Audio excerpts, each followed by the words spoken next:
is such an egregious violation by this current government and has been metastasizing for years. Certainly nobody can stand up and go, yeah, they're spending our tax dollars really good. They're very accountable. There's no accountability. That was the battle cry of the original Tea Party, and it's the battle cry of this Tea Party, but it's only the tip of the culture war spear. The government is out of control. The corruption is absolutely vulgar at this point. Power corrupts, and there's way too much corrupted power. So we the people, just like Dr. Martin Luther King Jr. said, stand up and monitor the government that is supposed to work for us. That's what the Tea Party represents. It's so simple.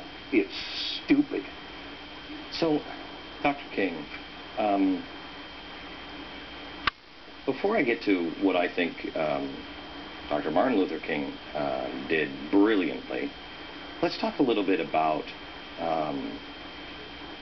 the culture of the 60s. You talked about how it was out of control on all fronts and reflects today's culture in many ways. Yeah.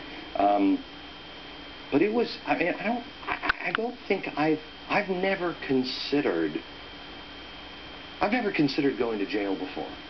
I'm a law-abiding citizen. I've never considered that. And my wife and I have had a conversation recently going, you know, I think these guys could just say, you know what? Something happened, you caused it, get your butt in jail. And I started thinking about Martin Luther King.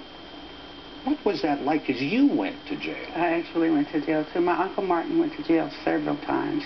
My father, Reverend A.D. King, his brother, was jailed often, especially in Birmingham. And, you know, our home was bombed in Birmingham and all of that. When I went to jail, we were demonstrating and we were marching. And we had a covenant or an agreement that we would not be violent and that we would conduct ourselves in a certain way.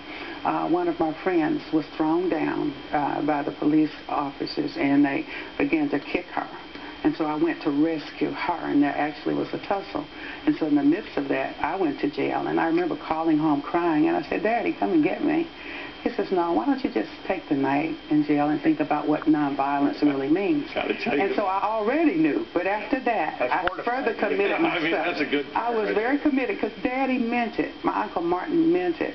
So to live in a time when you were jailed just because of the color of your skin and having the courage, like the Tea Party people. God bless you. I pray they don't end up in jail. But, you know, speaking out with courage and conviction peacefully for what is right. And that's why they went to jail. Back in just a second.